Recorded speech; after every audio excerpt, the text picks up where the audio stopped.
Alors, je vous avais pas dit KO de Deontay Wilder dans la quatrième reprise. Voilà pourquoi j'aime pas faire des pronos, parce que j'aime me régaler quand je regarde un combat de boxe. Et là, pour le coup, c'était pas si mal. C'était une très très belle soirée de boxe. Franchement, on a eu des beaux combats, à commencer par le Canada avec Adonis Stevenson qui a été mis KO. Mais bon, ça on en reparlera peut-être plus tard. Revenons à ce qui s'est passé à Los Angeles. On a eu des bons commentaires de Tony Oka et de Chozo. Franchement, ils ont bien fait la paire et c'était très intéressant d'entendre un poids lourd de la future génération commenter la génération actuelle. Bon, on va tout de suite mettre un point à la polémique. Je donne Fury gagnant de ce combat.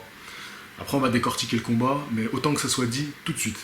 J'ai fait mon décompte là en rentrant. J'ai bravé la pluie pour vous, les gars. Je voulais vous en parler tout de suite. C'est impossible que je dorme après ça. Je sais pas comment je vais faire. Mais voilà, j'ai fait mon décompte. Je ne donne que 4 rounds à Wilder, dont 2 où il a mis son adversaire au tapis, son adversaire qui a été tombé, compté. Donc ça fait 10 points à 8 pour Fury. Et donc au total, j'arrive à 104 pour Fury, 103 pour Deontay Wilder. Ça s'est fini par un match nul. Je trouve que c'est injuste pour Fury. Fury a signé un des plus beaux retours de l'histoire de la boxe. Alors oui, c'est dans une génération qui n'est pas aussi incroyable que les années 70, que les années 80, les années 90. Mais quand même, on a un mec qui a gagné les titres de champion du monde à Klitschko, qui était champion depuis presque une décennie, qui a arrêté la boxe, qui est tombé dans la dépression, qui est devenu obèse, qui est tombé dans les addictions, qu'elles soient la drogue ou l'alcool, qui est revenu, et après seulement 2 combats, fait un championnat du monde et le remporte au point. Et ce combat-là, ce qu'il nous a montré, c'est les failles techniques de Wilder. Je vais prendre le temps pour développer, je m'en fous si je mets une demi-heure à faire cette vidéo, mais il faut qu'on discute de tout ça. Parce que ce qu'on a bien vu, c'est que Wilder n'avait rien à proposer face à un adversaire qui était plus technique que lui, plus mobile, plus grand. Il paraissait petit, Wilder, dans ce combat-là. Et hormis son punch, il n'avait rien à proposer. Il ne sait pas préparer les attaques, il ne sait pas contrer, il ne sait quasiment pas se défendre. Il se déplace très peu sur le ring. En fait, il est capable de rien, à part se reposer sur son punch et même donner les coups de forain, il les donne pas si bien que ça. Il y a combinaisons de coups qui ont été plutôt pas mal sur l'ensemble de ce combat. Au tout début du combat, les 2 rounds où je le vois gagnant, à un moment, Tyson se rapproche de lui, il monte bien les mains, il serre les coudes. Regardez les images, c'est très rare qu'il serre les coudes, mais là il serre les coudes et il se permet de faire un crochet mi-distance pour stopper en fait l'avancée de Tyson Fury. C'est le seul coup à peu près net, à peu près propre, avec le coude qui remonte bien, qu'il met. Ensuite, il a fait quelques fois, assez rarement, un jab au corps, avec le bras avant, ou alors un double jab au visage. Mais c'était vraiment très rare et en début de combat. Sinon, son bras arrière, qui était le plus dangereux pour Tyson Fury, il arrivait tellement à des kilomètres que Tyson Fury l'esquivait à tous les coups. Pourtant, j'étais persuadé qu'en termes de vitesse, en sachant qu'au niveau du poids, il était bien en dessous, il surpasserait Tyson Fury qui, quand même, n'est pas au top niveau. Mais là, il a fait exactement ce qu'on attendait de lui, en fait, Tyson Fury. Il s'est déplacé, il s'est permis de se mettre un peu sur la pointe des pieds, bien en mouvement, bien sur ses jambes, et travailler avec son jab et envoyer le bras arrière bien en ligne, bien piquant, et qui passait forcément dans la garde de Wilder, parce que, on l'a vu, Wilder, techniquement, il est si pauvre que dès qu'on boxe un petit peu, même avec des coups un peu fouettés, ça rentre et on gagne des points. Et ça, Fury l'a très bien travaillé. Du côté de Wilder, il n'y avait rien de préparé. Rien. On ne lui proposait rien. Et même, je suis désolé, mais même son coin ne lui proposait rien. Car ils sont là juste pour lui donner de l'eau. Juste pour lui mettre un peu de vaseline sur les sourcils. Sinon, ils se reposent eux aussi que sur la qualité principale de Wilder, qui est son punch. Et quel punch? Parce que, en fin de combat, déjà au 9e round, il fait tomber Fury. Fury est assommé, c'est pas un coup qui le met KO. Il est encore très lucide et tout de suite il va se relever. Et quand il est touché, on sait que Wilder, c'est un mauvais finisseur. Je vous l'ai dit 15 000 fois. Il y a des personnes qui me disent, mais non, il finit bien, regarde tous les KO qu'il met. Non, il se découvre énormément quand il finit son adversaire. Et ça, Tyson Fury l'avait travaillé. Parce que quand on regarde les images, tout de suite, il se met à le boxer. Il se met à le boxer et ça passe.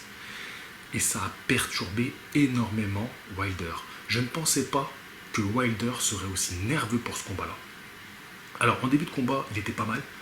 Comme je vous l'ai dit, il a fait quelques combinaisons qui étaient vraiment pas mauvaises.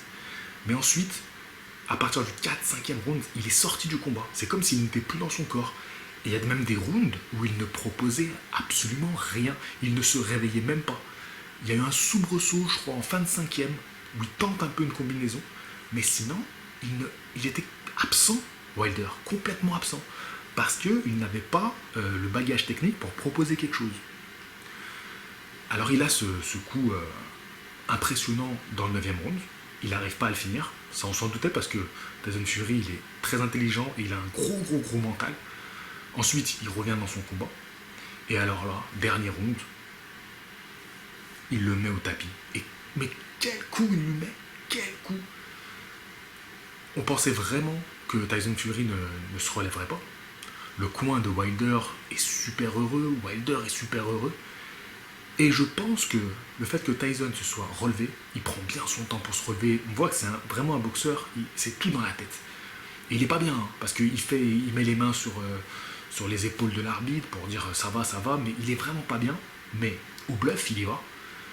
Et là, Wilder, ça le tue. Wilder, ça le tue.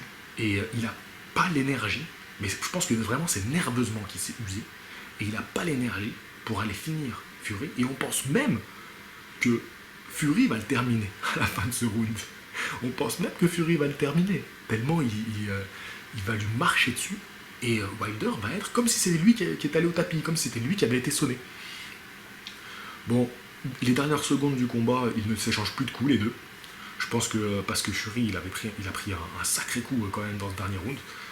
Et à la fin, Wilder, il met un peu de temps à se remettre, avant de commencer à faire comme s'il avait gagné. Un juge donne Fury gagnant, un juge donne Wilder gagnant, un juge donne match nul. Je me doutais avant qu'il y ait le match nul, je me suis dit, ils vont nous faire une Golovkin-Alvarez. Franchement, moi je signe pour un match retour, mais ça va être qu'au bénéfice de Fury, qui va se bonifier, lui, pour un match retour. Il sera encore plus préparé.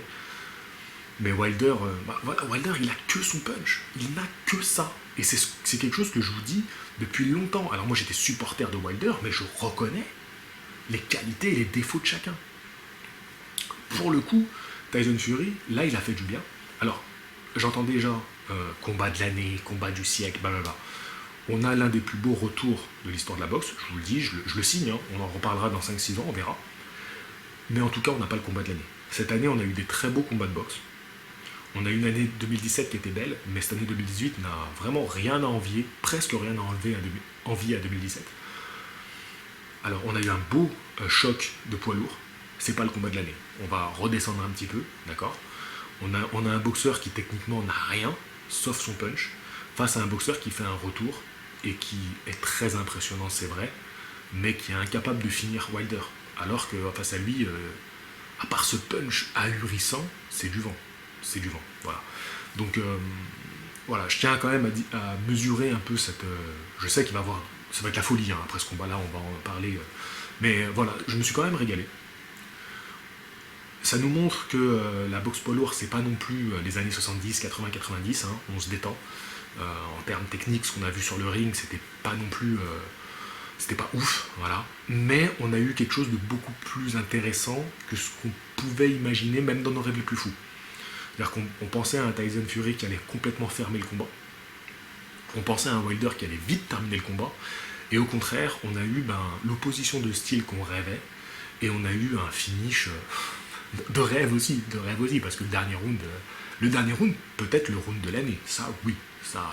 Oui, d'accord. Mais on n'a pas là le combat de l'année. C'est tout. Je sais que les fans de Fury, les fans de Wilder vont en dire que des éloges. Je tiens à dire que des éloges à Tyson Fury. Vraiment, je répète, l'un des plus beaux retours de l'histoire de la boxe. Vraiment. Pour moi, il mérite de repartir avec la ceinture ce soir-là. Vraiment. Ce qu'il a fait sur le ring, c'est ouf. Enfin, j'en perds ma voix, tellement c'est incroyable ce qu'il a fait sur le ring. Bravo à lui, un beau champion, un mental de champion, et comme quoi c'est pas les muscles qui font le champion. Alors à voir ce que Fury peut faire contre un Joshua qui lui a une palette technique et a une intelligence, une crainte de justement de trop se livrer. Est-ce qu'il pourra aussi rentrer dans la tête d'un Joshua comme il l'a fait contre Wilder? Mais ce qui est fou, c'est qu'il est rentré dans la tête de Wilder, mais sur le ring, sur le ring. Et là, Wilder, il est sorti de son combat. Alors, est-ce que sur un match retour, Wilder va pas, au contraire, se préparer mentalement en se disant, mais j'aurais pu me mettre KO avant? J'ai des gros doutes. Je pense que là, Wilder, il nous a vraiment montré ce qu'il était, en fait. Tout simplement à nu. Wilder, il a un cœur, il a un gros punch, mais à part ça, en face de lui, on avait un boxeur intelligent, un vrai champion dans l'âme, un boxeur qui a la boxe dans le sang. Moi, je vous ai toujours dit que Fury serait le meilleur. En fait, voilà, ma conclusion, c'est fusionner Wilder et Fury. Vous avez le boxeur le plus époustouflant qu'on ait jamais vu de toute l'histoire des poids lourds. Ah, franchement, tu fusionnes les deux là, tu mets le punch et le cœur avec l'intelligence et la technique, c'est bon, c'est bon. Voilà. Est-ce que Fury va s'entraîner? Mais vous voyez, dans la dernière vidéo, j'avais dit que ce combat-là, même si c'était une défaite de Fury, c'était sa renaissance. Eh ben, c'est sa renaissance. Voilà. Même ce match nul là, qui est en réalité une victoire pour moi, j'estime une victoire, c'est sa renaissance. Aujourd'hui, c'est la renaissance de Tyson Fury. Et Joshua, Wilder, tous les autres ont du souci à se faire. Parce qu'il a montré que même face à un gros coup dur, il pouvait se relever et même inverser le match. Voilà, bravo aux deux quand même pour la performance sur le ring ce soir. On reparlera peut-être des autres combats parce qu'il y a de quoi dire, notamment sur Stevenson. De toute façon, Stevenson, ça devait mal se terminer. Hein. C'est un boxeur que j'aime beaucoup, mais voilà, j'ai envie de dire ça devait mal se terminer. Et puis, je vous souhaite un bon dimanche. Moi, je ne sais pas si je vais arriver à me reposer maintenant, tellement ce combat, il m'a donné la chaude de ouf. Mais je vous dis à la prochaine. Fighting!